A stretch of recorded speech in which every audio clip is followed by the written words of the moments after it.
Je, umewahi kusikia neno uhaini? Ni mojawapo ya makosa makubwa zaidi duniani na hata Tanzania inalitambua.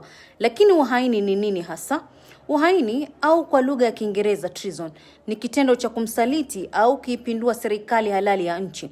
Hii inaweza kujumuisha kujiunga na maadui wa taifa, kupanga mapinduzi au kufichua siri za usalama wa nchi kwa mataifa mengine. Kwa kifupi, ni usaliti mkubwa dhidi ya nchi yako. Kwa mujibu wa kanuni ya adhabu nchini Tanzania sura ya 16 kifungu cha 39, mtu akipatikana na hatia ya uhaini, adhabu yake ni kifo. Hata hivyo, rais ana mamlaka ya kubadilisha adhabu hiyo, kwa mfano kuwa kifungo cha maisha. Kesi za uhaini husikilizwa na mahakama kuu pekee kwa sababu ni makosa makubwa ya jinai. Kwa kawaida, watuhumiwa hawapati dhamana na ushahidi wake hushughulikiwa kwa uangalifu mkubwa ili kulinda usalama wa taifa. Je, kuna mtu aliyewahi kunyongwa kwa kosa la uhaini nchini Tanzania?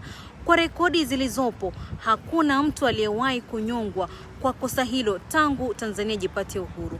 Kesi nyingi zimeishia kufutwa au kubadilishwa kuwa makosa madogo zaidi. Kwa hivyo, uhaini ni kosa zito lenye adhabu kali katika Jamhuri ya Muungano wa Tanzania. Kwa sasa nchini Tanzania, mfanyabiashara kijana almaarufu Niffer ni miongoni mwa vijana 400 wanaokabiliwa na mashtaka ya uhaini yanayohusiana na maandamano ya hivi karibuni ya uchaguzi.